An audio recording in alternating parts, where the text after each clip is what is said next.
గురుభ్యో నమః. Welcome to fit crave, go hungry for fitness. ఈరోజు మనం ఫిట్నెస్లో భాగంగా మన నడుము చుట్టూ కండరాలన్నీ కూడా చాలా బలోపేతం అయ్యేటువంటి ఆసనం గురించి చూద్దాము. ఈ ఆసన అనేది మన యొక్క కాలేయానికి, లివర్కి మరియు మూత్రపిండాలకి, ప్యాంక్రియాస్కి కూడా చాలా మంచిది. అంటే మన యొక్క డయాబెటిక్ని కంట్రోల్లో ఉంచడానికి చాలా యూస్ఫుల్గా ఉంటుంది. అంతేకాకుండా ఈ ఆసనం అనేది మన శరీరాన్ని అంతటినీ కూడా చాలా ఉత్తేజవంతం చేయడానికి, మన శరీరంలోని విషవాయువుల్ని బయటికి తొలగించడానికి కూడా చాలా యూస్ఫుల్గా ఉంటుంది. ఈ ఆసనం మన శరీరంలో ఫ్లెక్సిబిలిటీని చాలా ఇంక్రీజ్ చేస్తుంది. అయితే ఆ ఆసన భరద్వాజ ఆసన. భరద్వాజుడు అనేటువంటి మహర్షి పేరు మీదుగా ఈ ఆసనానికి ఈ పేరు వచ్చింది. అయితే ఈ భరద్వాజ ఆసన చేసుకోవడానికి ముందుగా పశుమిశ్రమాసనాన్ని కనుక చేసుకుంటే మనకి వామప్ కింద ఉంటుంది. మరియు మన వెన్నెముకంతా కూడా బాగా పశుమిశ్రమాసనంలో సాగటం వలన మనం ఈ భరద్వాజాసనాన్ని చాలా ఈజీగా మనం చేసుకోవచ్చు. అయితే ముందుగా మనం పశుమిశ్రమాసనాన్ని ఏ విధంగా చేయాలో చూద్దాం. ఇప్పుడు మనం పశుమిశ్రమాసన కోసం రెండు కాళ్ళని కూడా ఫ్రంట్కి ఈ విధంగా పెట్టుకుని దండాసనలోకి రావాలి. ఇక్కడ నుంచి ఇప్పుడు నేను ఒక కాలుని మడిచిస్తున్నానండి. మడిచి నా యొక్క మోకాలు అనేది మనం బాగా బెండ్ చేసుకుంటూ మన యొక్క మడం ఏదైతే ఉందో ఆ మడం అనేది లెగ్కి ఆనే విధంగా, వెనకాల బటక్స్కి ఆనే విధంగా మనం పెట్టుకోవాలి. ఇప్పుడు సెకండ్ లెగ్ని కూడా ఈ విధంగా ఫోల్డ్ చేస్తూ ఈ పాదాన్ని ఇంకొక కాలు యొక్క తాయికి ఆనే విధంగా చూసుకోవాలి. వీలైనంత వరకు కాల్ని మనం బ్యాక్గా పెట్టే ప్రయత్నం చేయాలి. ఇక్కడ మనం శరీరాన్ని స్ట్రైట్గా ఉంచాలి. ఇలా సైడ్కి అనేది పడిపోకుండా సమానంగా మన యొక్క పొజిషన్ని ఉంచుకోవాలి. ఇక్కడ నుంచి మనం శ్వాసని తీసుకుంటూ రెండు చేతులని కూడా పైకి తీసుకుంటూ వెళ్ళాలి. పైకి తీసుకుని వెళ్ళి సాధ్యమైనంతగా మన శరీరాన్ని పైకి ఇంకొంచెం సాగించే ప్రయత్నం చేయాలి.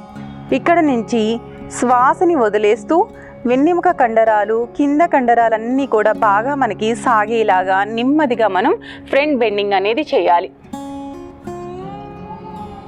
ఇక్కడ మనం వీలైనంత వరకు ముందుగా సాగి హెడ్ని డౌన్కి డ్రాప్ చేయాలి.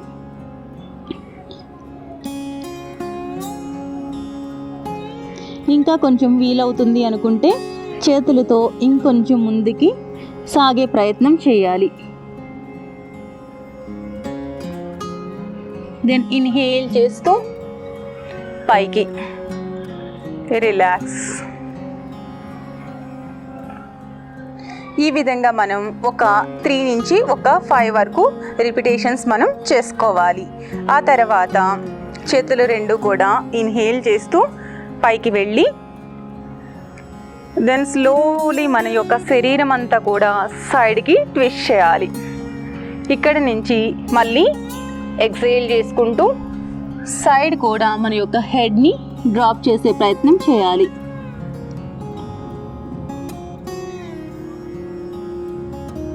ఇన్హేల్ చేస్తూ నెమ్మదిగా చేతులని పైకి తీసుకుంటూ ఎక్సేల్ బ్యాక్ స్థితికి వచ్చేసేయాలి. ఇలా మనం సైడ్ యాంగిల్లో కూడా ఒక 3 దగ్గర నుంచి ఒక 5 రిపిటేషన్స్ అనేది మనం చేసుకోవాలి. ఇప్పుడు రెండు కాళ్ళని కూడా ఫ్రంట్కి ఈ విధంగా పెట్టుకుని ఇప్పుడు కాలు మార్చి అదే విధంగా మనం సెకండ్ సైడ్ కూడా మనం చేసుకోవాలి. ఎడమ కాలుని నేను ఇప్పుడు ఫోల్డ్ చేస్తున్నాను. తర్వాత కుడి కాలుని కూడా ఫోల్డ్ చేసుకుని కుడి కాలు యొక్క పాదంని ఎడమ కాలు యొక్క తాయికి ఆనే విధంగా ఉంచుకున్నాను. ఇక్కడ నెమ్మదిగా శ్వాసని తీసుకుంటూ చేతులని పైకి, శ్వాసని వదిలేస్తూ మన యొక్క వెన్నెముకంతా కూడా బాగా ఫ్రంట్కి సాగ తీసుకుంటూ వీలైనంత వరకు ముందుకు వచ్చి మనం హెడ్ డ్రాప్ చేయాలి. ఇక్కడ సాధ్యమైనంత సాగుతూ మనం ఈ పొజిషన్లో హోల్డ్ అయి ఉండాలి. దెన్ స్లోలీ బ్రీత్ ఇన్హేల్ చేస్తూ బ్యాక్. నెక్స్ట్ సైడ్ యాంగిల్లో కూడా ఏ విధంగా చేయాలో చూద్దాము. శరీరం మొత్తం కూడా ట్విస్ట్ చేసుకుంటూ బ్రీత్ అవుట్ చేస్తూ నెమ్మదిగా హ్యాండ్ డ్రాప్ చేస్తూ తర్వాత ఫోర్ హెడ్ని కూడా డ్రాప్ చేయాలి. మనం నడుం చుట్టూ ఉన్నటువంటి కండరాలన్నీ కూడా బాగా చక్కగా సాగి బాగా బలోపేతం అవ్వడం జరుగుతుంది. నెమ్మదిగా పైకి, దెన్ రిలాక్స్. నెమ్మదిగా మనం దండాసనలోకి రావాలి. చూసారు కదా పశు మిశ్రమాసనాన్ని ఏ విధంగా చేయాలో. ఈ ఆసనాలో మనం పోస్చర్లో ఒక 10 సెకండ్స్ దగ్గర నుంచి మనం 30 సెకండ్స్ వరకు కూడా ఉండొచ్చు. కానీ కొత్తగా చేసే వాళ్ళకి ఈ కాలు కండరాలన్నీ కూడా బాగా లాగుతూ ఉంటాయి, నడుము దగ్గర కూడా బాగా లాగుతూ ఉంటుంది. కాబట్టి జస్ట్ పోస్చర్లోకి వెళ్ళి వచ్చేస్తూ అలా రిపిటేషన్గా మనం చేసుకునే కొద్దికి మన శరీరం అనేది చాలా ఫ్లెక్సిబిలిటీ వస్తుంది. తర్వాత మనం చాలా ఈజీగా చేయగలుగుతాం. ఇప్పుడు మనం భరద్వాజాసనాన్ని ఏ విధంగా చేయాలో చూద్దాం. ఈ భరద్వాజాసన చేయడం కోసం నేను నా ఎడమ కాలిని ఫోల్డ్ చేస్తున్నాను. ఎడమ కాలి యొక్క పాదం పైన కుడి కాలిని ఫోల్డ్ చేస్తూ ఈ విధంగా మనం యాంకిల్ని పెట్టుకునే ప్రయత్నం చేయాలి. ఈ పొజిషన్లో మనం ఈ విధంగా స్ట్రైట్గా కూర్చోవాలి. ఇక్కడ నుంచి చేతిని నెమ్మదిగా బ్యాక్కి తీసుకుని వెళ్తూ ఇంకొక చెయ్యి యొక్క బైసెప్స్ని ఈ విధంగా పట్టుకోవాలి. తర్వాత ఈ చేతిని తీసుకుని వచ్చి నెమ్మదిగా ఆపోజిట్ లెగ్ పైన ఉంచి మన శరీరాన్ని వీలైనంత వరకు వెనక్కి తిప్పే ప్రయత్నం చేయాలి.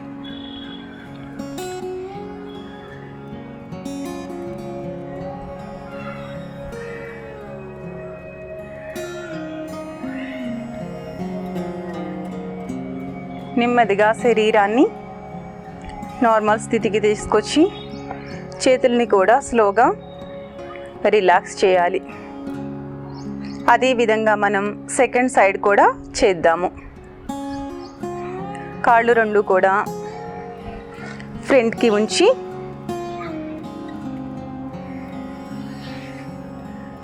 ఇప్పుడు నేను కుడి కాలుని ఫోల్డ్ చేస్తున్నాను.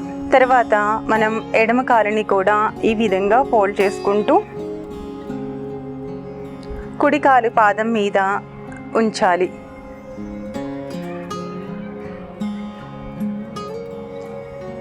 ఈ స్థితిలో నేను ఇప్పుడు కుడి చేతిని వెనక్కి తీసుకుని వెళ్ళి ఎడమ చేతిని నేను పట్టుకున్నాను. ఎడమ చేతిని నెమ్మదిగా మనం తీసుకుని వచ్చి కుడి మోకాల మీద ఉంచుకోవాలి. శ్వాసను తీసుకుంటూ నెమ్మదిగా బ్యాక్ ట్విస్ట్.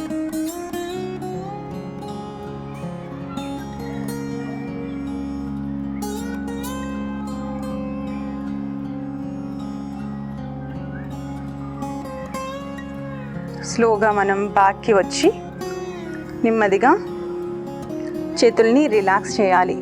ఎవరైతే కనుక వెనక చేతుల్ని పట్టుకుని మన యొక్క బైసెప్స్ని పట్టుకుని చేయలేము అనుకుంటారో అలాంటి వాళ్ళు ఒక చేతిని బ్యాక్కి ఉంచి ఈ విధంగా ఆపోజిట్ హ్యాండ్ అనేది ఆపోజిట్ లెగ్ పైన ఉంచుకుని మన శరీరాన్ని బ్యాక్కి ట్విస్ట్ చేయాలి.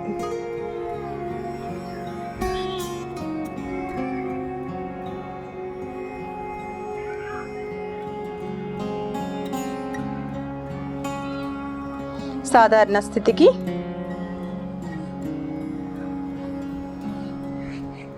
దండాసన, రిలాక్స్. చూసారుగా భరద్వాజాసన అనేది ఏ విధంగా చేయాలో.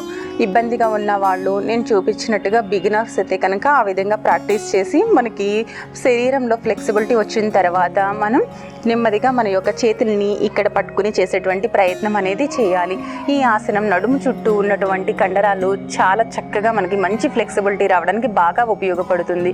అయితే నడుము నొప్పి ఎక్కువగా ఉన్నప్పుడు మరియు నడుముకు సంబంధించి మనకి ఏదైనా ఇబ్బందులు ఉన్నా కానీ అక్కడ రీసెంట్గా మనకి ఏమైనా దెబ్బలు తగిలి ఉన్నా లేదు లంబార్ రీజియన్ దగ్గర మనకి ప్రాబ్లం ఉన్నా ఈ ఆసనాన్ని మనం అవాయిడ్ చేయాల్సి ఉంటుంది. మరియు డయేరియా, హెర్నియా ప్రాబ్లం ఉన్నప్పుడు కూడా ఈ ఆసనాన్ని మనం చేయకూడదు. రిమైనింగ్ వాళ్ళందరూ కూడా ఈ ఆసనాన్ని చక్కగా ప్రాక్టీస్ చేయొచ్చు. మీరందరూ కూడా ఈ ఆసనాన్ని ప్రాక్టీస్ చేస్తూ ఈ ఆసనం యొక్క ఉపయోగాన్ని పొందుతారని మనస్ఫూర్తిగా కోరుకుంటున్నాను. మరికొన్ని యోగా వీడియోస్ కోసం చూస్తూనే ఉండండి ఫిట్ క్రేవ్. నమస్తే.